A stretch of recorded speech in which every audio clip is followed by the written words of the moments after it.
اللہ کے ایک برگزیدہ بندے ایک مرتبہ سفر میں تھے۔ سفر کرتے کرتے وہ کافی تھک چکے تھے۔ آرام کرنے کے ارادے سے وہ ایک درخت کی چھاؤں کے نیچے جا کر بیٹھ گئے۔ دوپہر کا وقت تھا، ٹھنڈی ہواؤں کے جھونکے چل رہے تھے۔ اللہ کے اس نیک بندے پر نیند کا غلبہ ہوا۔ کچھ دیر آرام کرنے کے ارادے سے وہ اس درخت کے نیچے لیٹ جاتے ہیں۔ ابھی ان کی آنکھ کا لگنا تھا کہ ان کے خواب میں وہی درخت آتا ہے اور اپنی زبان سے کہتا ہے، اگر میری طرح بن جاؤ گے تو اللہ تبارک و تعالیٰ تمہیں بہت عزت دے گا۔ اللہ کے نیک بندے درخت سے کہتے ہیں، تم چاہتے ہو کہ میں تمہاری طرح بن جاؤں، آخر تمہارے اندر ایسی کون سی خوبی ہے؟ اس پر درخت کہتا ہے، کوئی مجھے اگر پتھر مارتا ہے تو اس کے عوض میں اسے پتھر نہیں مارتا بلکہ میں اسے پھل دیتا ہوں۔ اگر کوئی مجھ پر کلہاڑی چلاتا ہے تو کلہاڑی چلانے کے عوض میں اس سے لڑائی جھگڑے نہیں کرتا بلکہ میں لکڑیاں دیتا ہوں۔ میری یہ خوبیاں اگر تمہارے اندر پیدا ہو جائیں تو اللہ تبارک و تعالیٰ تمہیں بہت عزت عطا کرے گا اور لوگ تم سے محبت کرنے لگیں گے۔ اللہ کے ولی نے حالت خواب میں درخت سے کہا، اگر تیرے اندر واقعی یہ ساری خوبیاں ہیں تو آخر تجھے آگ میں کیوں جلایا جاتا ہے؟ اگر تو اللہ کو اتنا ہی زیادہ پسند ہے تو تیرا آخری ٹھکانہ آگ کیوں ہے؟ اس پر درخت کہتا ہے، اگر اللہ تبارک و تعالیٰ نے مجھے خوبیاں عطا کی ہیں تو خوبیوں کے ساتھ میرے اندر ایک بہت بڑی خامی بھی ہے۔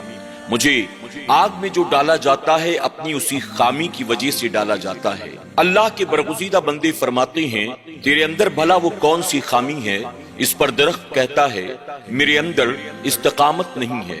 میں ہوا کے رخ کی طرف جھک جایا کرتا ہوں، یعنی ہوا دائیں چلے تو میرا رخ بھی دائیں طرف ہو جاتا ہے، ہوا بائیں جانب چلے تو میرا رخ بھی بائیں جانب ہو جاتا ہے، ہوا آگے چلے پیچھے چلے، یعنی جس طرف ہوا چلتی ہے میں اپنے رخ کو فوراً اسی طرف بدل دیتا ہوں، اور یہ میرے اندر بہت بڑی خامی ہے، اور اسی خامی کی وجہ سے میری تمام خوبیاں کوئی معنی نہیں رکھتی، اور ان خوبیوں کے باوجود بھی مجھے آگ میں جلا دیا جاتا ہے۔ ناظرین اکرام، اس سے ہمیں اور آپ کو یہ پتا چلا کہ اللہ تبارک و تعالیٰ اسے پسند فرماتا ہے، اللہ اسے کامیابی عطا کرتا ہے، اللہ اسے عزت عطا فرماتا ہے جس کے اندر استقامت ہو۔ جو لوگ یہ کہتے ہیں میں اچھوں کے ساتھ بہت اچھا ہوں اور بروں کے ساتھ بہت برا ہوں، اگر کوئی میرے ساتھ بھلائی کرے تو میں بھی اس کے ساتھ بھلائی کروں گا، اگر کوئی میرے ساتھ برائی کرے تو میں بھی اس کے ساتھ برائی کروں گا، یہ کوئی بہت بڑے کمال کی بات نہیں ہے۔ اگر آپ اچھوں کے ساتھ اچھے ہیں اور بروں کے ساتھ برے ہیں تو یہ کمال اور خوبی نہیں ہے، بلکہ کمال اور خوبی یہ ہے کہ آپ اچھوں کے ساتھ بھی اچھے ہوں اور بروں کے ساتھ بھی آپ کا رویہ اچھا ہونا چاہیے، اور یہی اللہ کے پیارے محبوب صلی اللہ علیہ وسلم کی سنت مبارکہ ہے، اور یہی آپ کی تعلیمات ہے۔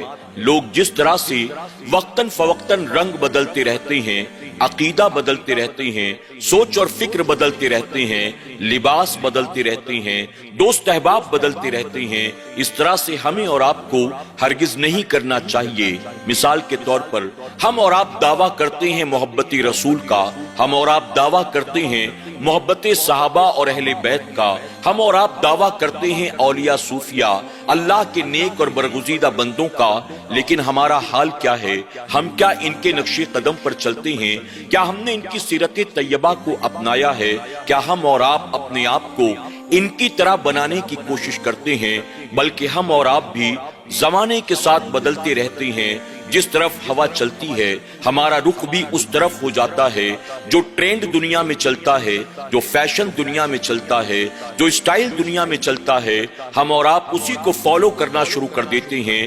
حضور اکرم صلی اللہ علیہ وسلم کے فرامین کیا ہیں، آپ کی سنتیں کیا ہیں، بزرگان دین کا طریقہ کیا ہے، اولیاء صوفیاء کے اقوال کیا ہیں، ہم اس کی ذرا بھی پرواہ نہیں کرتے، بلکہ آج دنیا کے ساتھ کاندھے سے کاندھا ملانے کی ہوڑ میں ہم اور آپ اتنا آگے نکل چکے ہیں کہ ہمیں اس بات کی بھی فکر نہیں ہوتی میرے اس عمل سے کہیں اللہ اور اس کے محبوب صلی اللہ علیہ وسلم ناراض تو نہیں ہوں گے، بلکہ جس طرف ہوا کا رخ ہوتا ہے ہمارا رخ بھی اس طرف ہو جایا کرتا ہے۔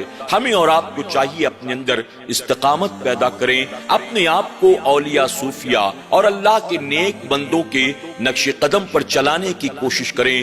کامیابی، عزت اللہ اور اس کے رسول کی رضا استقامت میں ہے، رنگ بدلنے میں نہیں، ہوا کے ساتھ اپنے رخ کو بدلنے میں نہیں۔ اللہ تبارک تعالی ہمیں اور آپ کو صبر و استقامت عطا کرے۔ اللہ ہمیں یزید کے طریقے پر نہیں بلکہ امام عالی مقام امام حسین رضی اللہ تعالیٰ عنہ کے نقش قدم پر چلنے کی توفیق عطا فرمائے۔ اللہ تبارک تعالی زمانے کے حوادث سے، اللہ یہود و نصارہ و مشرکین کے طریقے سے ہم سب کو محفوظ فرمائے، قرآن و سنت پر عمل کرنے والا بنائے، آمین یا رب العالمین۔